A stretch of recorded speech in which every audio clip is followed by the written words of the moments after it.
Friends எல்லோருக்குமே வணக்கம். கரெக்டாக ஒரு வருஷத்துக்கு முன்னாடி நான் ஒரு கார்டனிங் வீடியோ ஒன்று பார்த்தேன். அதில் ஒரு கேரளா விவசாயி அவரோட கத்தரி நாற்றுகளுக்கு ஒரு வித்தியாசமான உரம் கொடுத்தாரு. எனக்கு அவர் பேசுகிற மலையாளம் புரியலை, இருந்தாலும் ஒரு சில அதில் உள்ள குறிப்புகள் மட்டும் நல்லா புரிஞ்சுது. அந்த கத்தரி செடிகளுக்கு அவர் கொடுத்த உரத்தினால அந்த கத்தரி செடிகள் நோய் எதிர்ப்பு சக்தியோட நல்ல செழிப்பாக வளர்ந்து நிறைய அறுவடை தரோன்னு சொன்னார். ஆனால் அவர் கொடுத்த வித்தியாசமான உரம் என்னென்னா முட்டையை தான் அவர் உரமாக கொடுத்தாரு. இப்போ நம்ம அதை பற்றி தான் பார்க்க போகிறோம். இயற்கை விவசாயிகள் முட்டை அமிலம், முட்டை கரைசல் மாதிரியான இடுபொருட்கள்லாம் தயாரித்து செடிகளுக்கு கொடுப்பாங்க. ஆனால் முட்டையை ஸ்ட்ரைட்டாக செடிகளுக்கு உரமாக பயன்படுத்தினதை நான் முதல் முறையாக பார்த்தேன். அதிலிருந்து நம்ம செடிகளுக்கும் அந்த மாதிரி கொடுக்கணுன்னு நான் நினச்சிக்கிட்டே இருந்தேன். அதுக்கு சந்தர்ப்பம் வரல. ஏன்னா நம்ம வீட்டில் வீணாக போகின முட்டை வந்தால் அந்த மாதிரி செடிகளுக்கு கொடுக்கலான்னு நினச்சிருந்தேன். இந்த முறை அதுக்கு சந்தர்ப்பம் கிடச்சிது. இப்போ வீணாக போன முட்டைகளை எப்படி செடிகளுக்கு கொடுக்குறதுன்னு பார்க்கலாம். நம்ம வீடியோக்களில் நான் எப்போவுமே சொல்கிறது என்னென்னா, நம்ம வீட்டில் எந்த பொருள் பயன்படுத்த முடியாத நிலையில் இருந்தாலும் அதை செடிகளுக்கு உரமாக பயன்படுத்திடலாம். இப்போ இந்த கத்தரி செடியை பார்க்கலாம். சின்ன கத்தரி செடியில் இந்த கத்தரி செடிக்கு அடிக்கடி நோய் வந்தது. பார்க்குறதுக்கு வீக்காக தான் இருக்குது பாருங்கள். அந்த இலைகள்லாம் கொஞ்சம் வெளிரிப்பை தான் இருக்குது. இப்போ இந்த முட்டையை எப்படி உரமாக கொடுக்குறதுன்னு பார்க்கலாம்.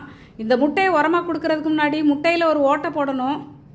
நான் ஒரு கையில் செல்லை வச்சுக்கிட்டு வீடியோ எடுக்கிறதுனால இந்த மாதிரி ஒரு கொட்டாங்குச்சி மேலே வச்சு உடைக்கிறேன். அப்படி இல்லைன்னா ஒரு கையில் வச்சுக்கிட்டே கத்தி ஏதாவது வச்சு டக்குன்னு ஒரு குத்து குத்திடலாம்.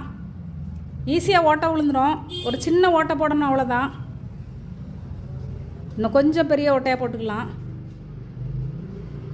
இந்த மாதிரி ஹோல்ஸ் போட்டுட்டு அப்படியே மற்ற உரங்கள்லாம் அந்த வேர் பக்கத்தில் வைக்கிற மாதிரி நம்ம வச்சிட வேண்டியதுதான்.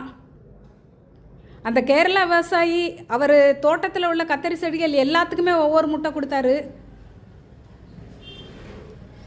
எவ்வளோ ஈஸியாக ஹோல்ஸ் விழுந்து பாருங்கள். இப்போ இந்த மாதிரி எடுத்துக்கிட்டோம். இப்போ எப்படி செடிக்கு உரமாக கொடுக்குறதுன்னு பார்க்கலாம். வேர் பக்கத்தில் உரமாக கொடுக்கணும். செடியோட வேர் பக்கத்தில் சின்னதாக ஒரு குழி எடுத்துக்கலாம். நம்ம வேறு உரங்கள்லாம் கொடுக்கும்போது வேர் பக்கத்தில் கொடுக்க மாட்டோம். வேற தள்ளி கொஞ்சம் தூரமாக தான் உரங்கள் கொடுப்போம். ஆனால் இந்த முட்டையை கொடுக்கும்போது வேர் பக்கத்தில் தான் கொடுக்கணும். அந்த கேரளா விவசாயி வேர் பக்கத்தில் தான் கொடுக்கணும்னு சொன்னார். இந்த முட்டையோட ஹோல்ஸ் வழியே சத்துக்கள் எல்லாத்தையுமே இந்த செடி கொஞ்சம் கொஞ்சமாக எடுத்து நல்ல ஒரு நோய் எதிர்ப்பு சக்தியோடு வளரும். ஏன்னா நோயோ பூச்சோ எல்லா செடிகளையுமே தாக்கும். அந்த நோயையும் பூச்சையும் செடி ஒரு எதிர்ப்பு சக்தியோடு எதிர்க்கணும்னா அந்த செடிக்கு ஒரு தனி பலன் இருக்கணும். இப்போ இந்த மாதிரி வச்சு நம்ம மூடி விட்டுடலாம். அந்த உடைச்ச பகுதி கரெக்டாக மேலே இருக்கிற மாதிரி பார்த்துக்கிடணும்.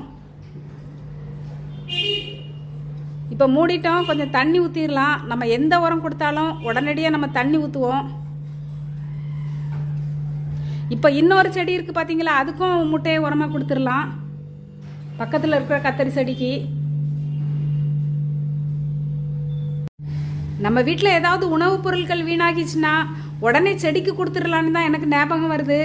செடிக்கு கொடுக்கறதுல எனக்கு ஒரு திருப்தியும் இருக்குது. இப்போ நீங்கள் இந்த கத்தரி செடியை பாருங்கள், கொஞ்சம் வீக்காக தான் இருக்குது.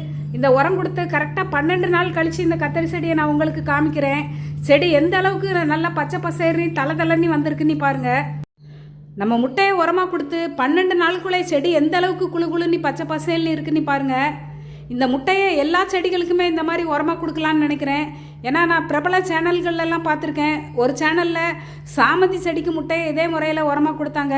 இன்னொரு சேனலில் எலுமிச்சை மரத்துக்கு கூட உரமாக கொடுத்தாங்க. அதாவது எலுமிச்சை செடி, தொட்டியில் வளர்கிற எலுமிச்சை செடிக்கும் கொடுத்தாங்க.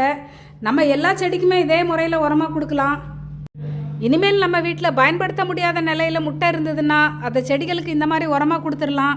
இந்த வீடியோ உங்களுக்கு வித்தியாசமானதாகவும் இருந்திருக்கும், பிடிச்சிருக்கோன்னு நினைக்கிறேன். பயனளிக்கும் விதத்திலும் இருந்திருக்கோன்னு நம்புகிறேன். நீங்களும் அப்படி நினச்சிங்கன்னா நம்ம சேனலை சப்ஸ்கிரைப் பண்ணுங்கள், உங்கள் நண்பர்களுக்கெல்லாம் ஷேர் பண்ணுங்கள். மறக்காமல் உங்கள் கருத்துக்களையும் கமெண்ட் செக்ஷனில் பதிவு பண்ணுங்கள். நன்றி.